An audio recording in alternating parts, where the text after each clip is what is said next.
patch clamp and calcium imaging, how these techniques can be used to study the bioelectricity, the measurements of the electricity of the cells, to study new therapeutic targets.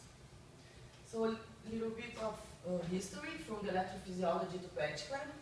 In 1660, this guy found for the first time the electrical stimuli and muscular contraction in frogs. Then in 1790, Luigi Galvani found the ion channels, he discovered the ion channels and the nerve impulse between the motor neuron and muscle in frogs. Then it was in 1850 that was found the velocity of propagation of nerve impulse, it was in milliseconds. So every 100 years we have a new finding in this field. And then it was in 1952 that Hodgkin and Huxley, they discovered the intracellular recording. The intracellular recording, you can measure the resting membrane potential of the cell and measure the depolarizations and hyperpolarizations. That's all you can do. But they found a mathematical model how to know all the equations. They found new equations to study the action potential, and then they got the Nobel Prize in 1963. And it was in 1976 that Meher and Sackman discovered the patch clamp. It was a very nice discovery, and they also got the Nobel Prize in 1991. So I'm going to talk first about the patch clamp, and in the end of the presentation I'm going to talk about calcium imaging. We are already doing patch clamp here at the university, and we also want to do calcium imaging, so that's why I'm going to show some data that I have acquired in the last years. So just to start, I'd like to show you this figure. It's a single cell. It's very important to understand the electrochemical gradient of the cell to know how to do patch clamp and to understand the technique. So here's the equilibrium potential. We have no net through the channels. The resting membrane potential of the cells is always negative. And if you want to study one of these channels, potassium channels, sodium, calcium, chloride channels, you are going to have an amplifier that's going to give a pulse to the cells, and then you are going to be able to study them. So if you want to study the potassium channels, they are activated in positive potentials, in depolarizing potentials, while the sodium and calcium are activated in hyperpolarizing potentials. So usually when you have an activation of the cell, because we have high concentrations of sodium, chloride, and calcium outside of the cell, and high concentrations of potassium inside of the cell. If you have a stimuli, usually you are going to have an action potential, so either sodium or calcium goes inside of the cell to give this action potential when the positive charges go inside of the cell. And after that you have the repolarization. That's when potassium goes out of the cell. So we were studying a lot now the part of the repolarization of the cell. So usually we give a repolarizing potential to study that. So this is the channels we can study. We can study directly through the patch clamp. We can study sodium, calcium, potassium, chloride channels directly by the measurement of these channels, this current in real time. But you can also study other kind of receptors and pumps. You can also express these channels in mammalian cells to be able to study them individually. And it's important to note in patch clamp the Ohm's law, because, for example, if you have a very resistant plasma membrane, we are going to have low current going through these channels. And if you have very low resistance in the plasma membrane, you're going to have a lot of currents. So it's very important to understand the Ohm's law, to understand how the patch clamp works, all the configurations of the patch clamp. For example, if you study one single channel, you're going to have a high resistance of the plasma membrane and just a low current going through a single channel. But if you study all the channels in a single cell, you are going to have a huge current and low resistance. In the patch clamp technique, you can work with two configurations. You either do the voltage clamp to study the currents through the channels, or you do current clamp to study the voltage, the membrane voltage potential, the action potentials. So your amplifier is going to give a pulse, a voltage clamp pulse to study the currents. For example, if I want to study the potassium and chloride channels, I'm going to give a pulse, and in the polarizing potentials, in positive membrane potentials, I'm going to be able to measure the potassium chloride channels, just like I explained in the first figure. But if you want to study the sodium and the calcium channels, you're going to give a protocol for cells that's going to be negative. And then you're going to be able to study these channels with this pulse. So this is very important because besides the protocol, to know if you're studying sodium or calcium, potassium or chloride, you can manipulate the solutions, intracellular and extracellular solutions, to make sure which channel you're working with. And then in the end of the experiment, we block the channel just to prove that you're studying chloride or potassium channels and so on. When you do current clamp, you can have a resting membrane potential of your cells. You can record it, and then you can give different concentrations of any kind of stimuli to measure the depolarization or the hyperpolarization of the cells.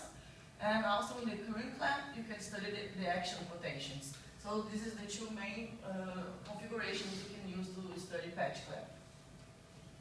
There are many diseases involving ion channel function. They are mostly genetic, but some of them are not. And usually neuroscience is the field that studies the most patch clamp. They have a lot of papers in PubMed if you look at anxiety, depression, epilepsy, and pain. But you always can study all these kind of diseases. In the lab now we study infertility. We're characterizing some channels in Sertoli cells responsible for spermatogenesis. And we have a collaboration with the cancer project too. Sodium channels are involved in metastasis. And also diabetes. We have collaboration with a student that is studying diabetes. And now I'm going to show you some data that I have acquired in the last years. But first I'd like to show you this example because I think it's nice to illustrate the firing in health and disease. So here you would have a normal neuronal action potential. And here you would have a hyperstability, increased frequency of action potential fire. On the other hand, here you have a decreased frequency of action potential fire. So this figure is nice to show how you would study patch clamp through this, how you would do some therapeutic intervention. So for example, here in this situation, you have the hyperstability of the central nervous system. It can be seizures, pain, bipolar disease, or anxiety, or schizophrenia. And here you have depression, problems with cognition disorders, and other kind of diseases. So if you activate the potassium channels, the efflux of potassium is going to happen. And when the efflux of potassium happens, when potassium leaves the cell, then you can reach the normal firing again. And here is the opposite. If you want to activate the firing to be normal, you would inhibit the potassium channels. And then the potassium would stay inside of the cell without leaving the cell, and then you would have a normal neuroaction potential. So this is a figure just to show what they have been doing in neuroscience. But now we're going to show you other kind of data that I have acquired in this lab. This is the lab here you have at UFSC. It's an institutional project, so everybody should be able to use it. And we have a setup here that we can do the patch clamp of isolated cells with inverted microscope. And here you have upper right microscope that we can do brain slices. So this is what we use the most right now in the lab. We are using culture cells to study patch clamps. So here you have a perfusion system where you can perfuse all the solutions you want, hormones, neurotransmitters, new drugs, or anything you want to try in your cells. Your cells are going to be here in this chamber. Here is under the microscope when you approach your pipette of the cells. You have a digitalizer to digitalize the analogic signal that comes from the cell to digital. So you can see it in the screen, you can acquire all your data here. And you have an amplifier.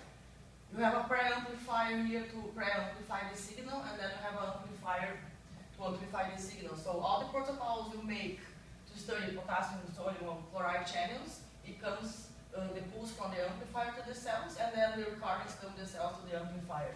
And then you can make all the acquisitions here in the screen. So this is very important because when you're going to start the patch clamp experiment, the first thing you do, and it should be perfect, is the solutions to measure the kind of channel you want to measure. So we have in the intercellular media that goes inside of the pipette, we have high levels of potassium, right? And then in the extracellular media, we have high levels of sodium, chloride, and calcium. So we are going to make the solutions. We are going to have your bath solution, where you're going to perfuse all your drug or whatever you want. And you're going to have your pipette solution that you just made. And these solutions should be pH 7.4, and the osmolarity should be between 290 and 310 to be perfect, so you don't have problems with the recording of not good data because of this. So we have osmometer in the lab just for that. The patch clamp configurations. The patch clamp, the nicest thing about patch clamp is that you work with a single cell. All you can do is to work with a single cell, and then you can either study one single channel in the plasma membrane of the cells, or you can study the whole cell. So then you have the access to the whole cell, and you study all the channels that are here. Here it's a potassium channel, it's potassium currents, and I know that because I made the protocol for that. I made the solutions specifically for that, and at the end of the experiment I blocked this current, so I know that I'm working with potassium channels because they just look like chloride channels. So if I just show you this, you don't really know what it is if you don't explain why it is that. And there is a way to get into these configurations. First of all, we are going to measure the resistance of your pipette. It should be between 4 and 8 megohms. For whole cell, this is the perfect resistance you want. So your amplifier is going to give you this data. Then you're going to approach your pipette to the cell, and then you're going to create a high resistance here. It's going to reach the gigaohm seal. That's going to be more than 1 gigaohms. And then here in this configuration, you're already able to study the single channels. But what you do the most in the lab is the whole cell. For the whole cell, there is an extra step. When you're going to have an extra suction here with the help of a syringe, you do a pressure, negative pressure, and then you can break this membrane here, and you're going to have the access to the whole cell. So these high resistance gigaohms should go a little bit down because you create this low resistance to study the currents here. So that's just to understand how the technique works. I started here in the Department of Physiology in 2002, it's 15 years ago, and this is the setup I used to work with. It was very difficult to work with this setup, but we were still able to get some data. Hyperpolarization when I was working with the thyroid hormones. And in my lab, the goal was always to study the non-genomic action of hormones in the plasma membrane, independent of gene transcription and protein synthesis. So to study the rapid responses that happens in the plasma membrane, one of the best techniques is patch clamp. So we were not being very succeed with this setup in that time. We have a lot of problems with making pipettes. Our cooler wasn't good. So we had more problems making the pipettes than acquiring the data. And that was when I had the opportunity to go to the United States. Then I started to work with a new setup of patch clamp that now we have here at Lufsky. So then I started to work with the rapid responses of 125 vitamin D3 in the Sertoli cells. I told you that Sertoli cells, they are involved in spermatogenesis, so they are very important for the germ cells. And we used to study the non-genomic mechanisms of these hormones in the plasma membrane. So we were interested in seeing these rapid responses. So I went to this lab that in the United States, in UC Riverside, that they used to work with the vitamin D receptor. So the vitamin D receptor, it used to have the genomic pocket, and in the same protein that has the alternative pocket. So we were interested in activating this alternative pocket in the plasma membrane to study the physiological responses in Sertoli cells. So this was one of the works that I did there. It was very interesting.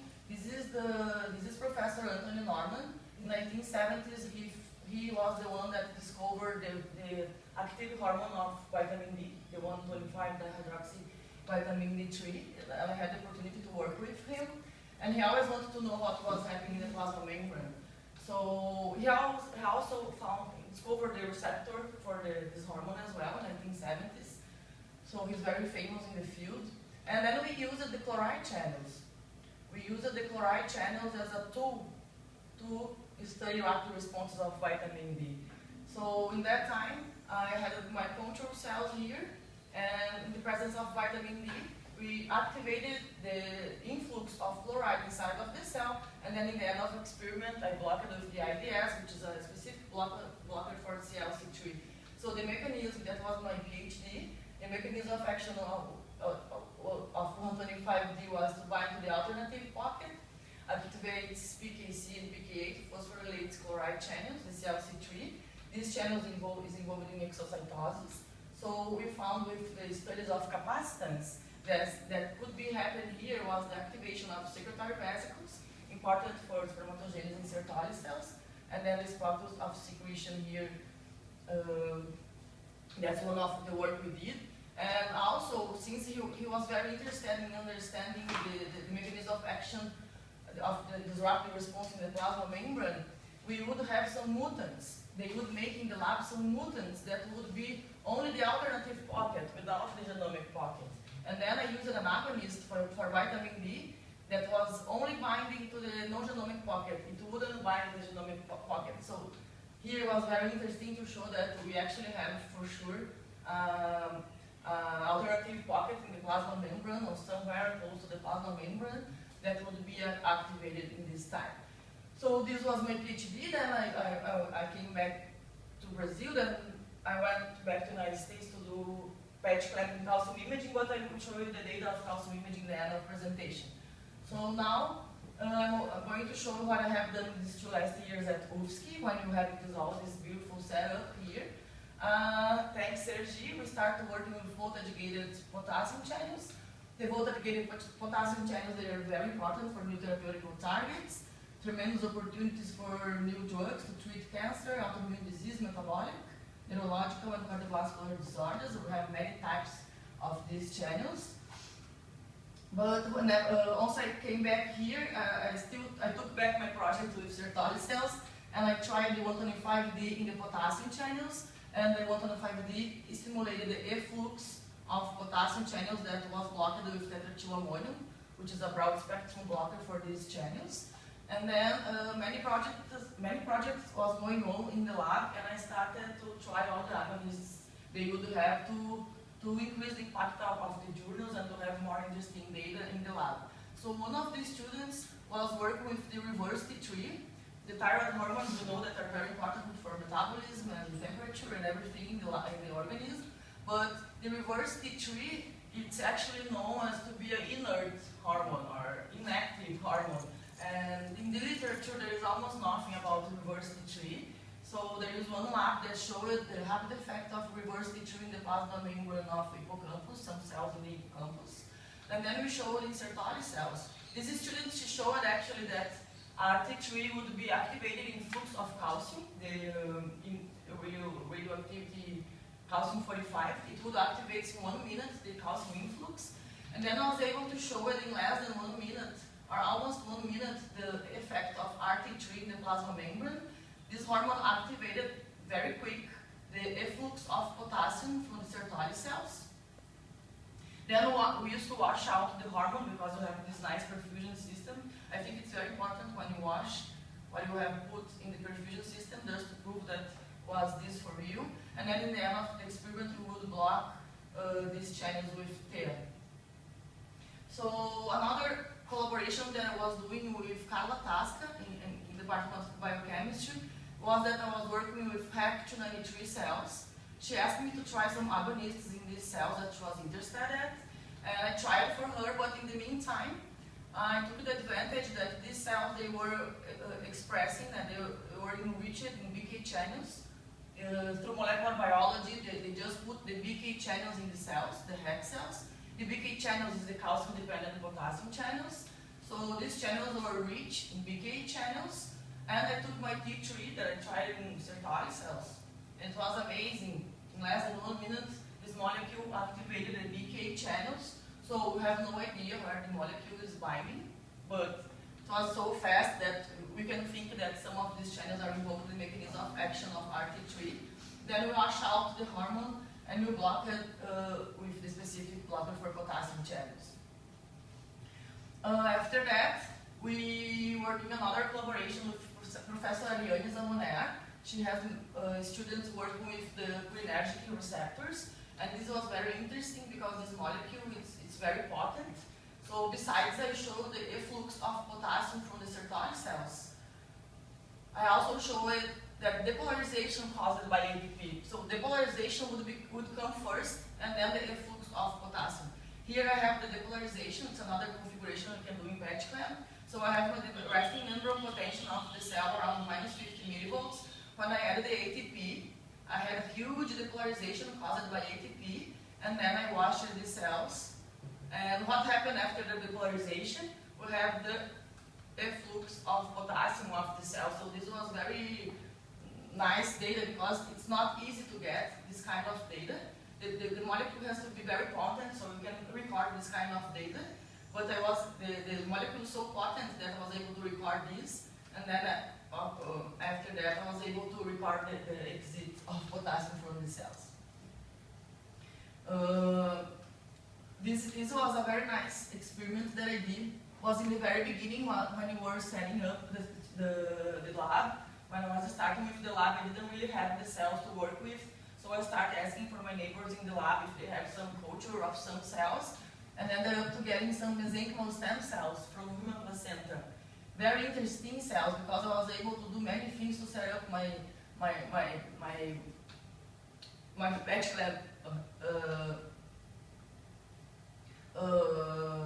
circuit in the lab. So here are the cells, the mesenchymal cells. First I just did a dose response curve for KCl because we know that KCl depolarizes a lot of the cells, just to see if my system was working well. And then it was very interesting because I just put a configuration in the amplifier to see if the cells would happen to have an action potential, and it was spontaneous activated action potential. I didn't put any kind of stimuli to stimulate these action potentials. So my question was before when I talked to the professor, how this can be mesenchymal stem cells if they already have the action potentials. Maybe they are differentiated or not. He didn't really like that much that I said that was maybe differentiated, but I don't know.